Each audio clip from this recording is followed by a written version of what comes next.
Hello everyone, my name is Phoenix. Welcome on my first commentary or voiced video. Today I'm going to show you a very nice stuff on Halo 3. It works also on Reach. I don't know for DST, but it works also on Halo 4, which is called the pen cam. To jump right straight into things, set your console on local. I'm not on Xbox Live right now, so naturally the network is on local, but go on local. On Forge as well, on local. And Theater, I don't think it matters, but just put local on everything. Go on custom games. I'm going to show you the pen cam on Heretic because I think it is one of the most interesting map to use the pen cam on.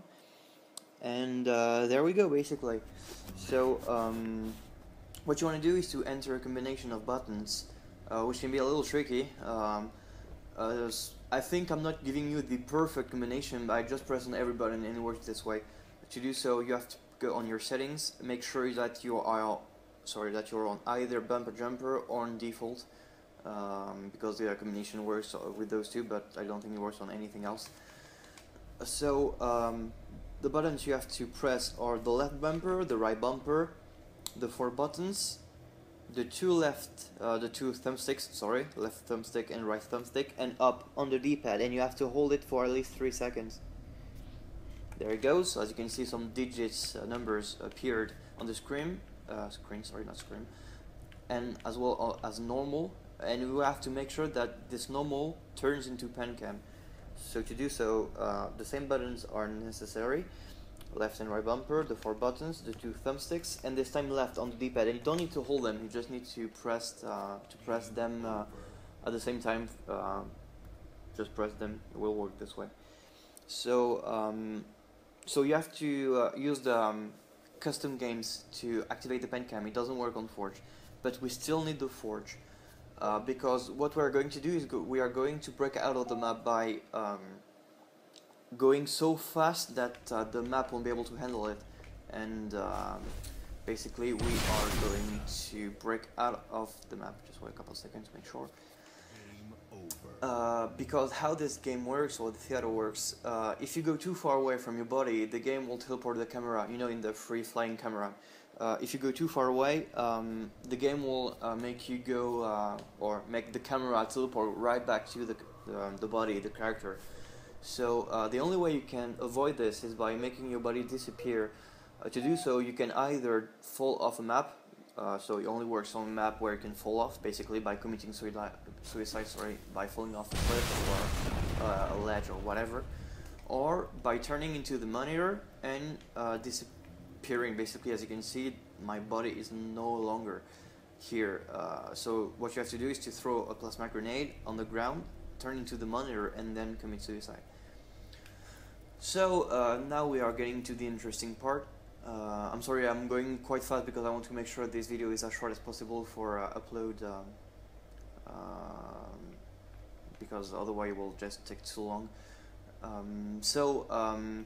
Little changes with the theater controls. Usually when you place the right trigger you go forward, and left trigger I don't think there is any need for it. But now when you press the right trigger you go upwards, and left trigger you go downwards. The other change is that you can increase or decrease the camera speed, and this is what's going to be interesting. So you press up on the digital pad, and as you can see, the number on the camera speed is increasing. You can go pretty high, but you don't need to go too far away because otherwise your game will just crash. You will go into a completely white screen, and you will have to press start, end the game, and go back to the start of the movie to be able to break out. So just a couple or 400 just works perfectly fine. As you can see, I already broke out of the map by just pressing right on the left thumbstick, so by strafing to the right. Decrease the camera speed just to make sure that you can go slow enough just to appreciate the view, and there it goes. Isn't that just amazing? The first time I saw this I was like, what the hell is going on? So here is the map.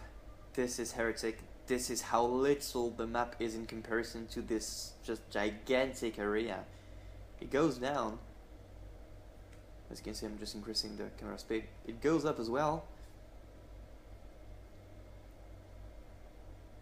even if you can see some screen lag effects right there, and it goes all the way around. Once again, we should be seeing, yeah, some screen lag. Yeah, just to consider how big this place is, you can just turn down or decrease the camera speed to 1, which is the normal walk or run speed for Spartan. Well, I just nailed it, 1 perfectly. And just move around. And as you can see by the digits, so the first 3 numbers are your positioning. The second set of numbers is your orientation, and then the third number after the second slash is the camera speed. And as you can see, I'm moving forward. As you can see, the number are changing.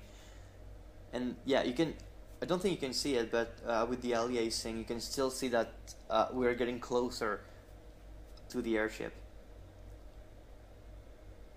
So just to see a noticeable change, it takes like going 50 times as fast as the normal speed to see a movement change.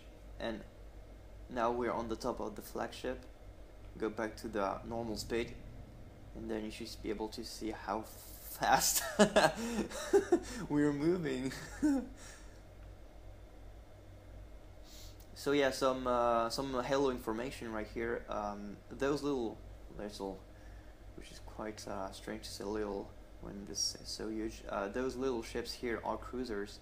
The Truth and Reconciliation from Halo 1 is a cruiser, this class of warships. And you can distinguish those little thingies. When you go back on Halo 1 and you see on the third mission on Truth and Reconciliation, when you just drop from the Pelican, you can see those little thingies. So yeah, you can really tell that the Truth and Reconciliation is that kind of ship. And this is right here where the grav lift should be, right under the belly of the warship. Maybe they close it when they don't need it, when they go into space, I don't know. And those gigantic warships here are the transport carrier, or the combat transporters. I think, yeah, they are officially called combat transporters. Those are, I think, the biggest ships, warships in the Halo Armada. You still have some orbital stations, such as the Unyielding Hierophant on the Noble First Strike, which are a lot bigger than what the flagship can be, but those are the biggest ones that you can see. There are not that many class of warships that you can actually see in Halo games. You have the destroyers in Halo Wars. Halo Wars being the only game where you can actually see destroyers, I think. I don't think I'm mistaken. You have the corvettes in Halo Reach, the first game that actually introduced the corvettes. And that is pretty much it. I don't think we ever saw other class of warships. I don't mean the Leash in Halo 4, which is not a very typical warship. It is more like a big Phantom.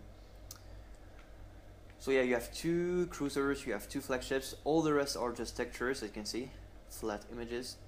The same goes with the planets here, the sun, the ring planets. And you can't, yeah, still I've got some time, you can't capture a clip by using the recording menu. While recording, you'll still be able to move around, but when you go back into theater mode and choose a movie, you'll only be stuck into one position. You will still able to be, the game will register your orientation changing, but it won't register the movement of the point of view, basically. The only way you can capture this is using an external capturing device, such as a capture card, or a DVD recorder, or whatever you want to be using. So that is pretty much it, guys. I hope you like this video. I hope my English is understandable for every one of you. So yeah, tell me what you think of the video. If you want to see some more, I can show you some campaign stuff with the pen cam, which is just amazing. Just tell me and I'll do it. So yeah, thank you guys for watching. Have a good day. See you soon.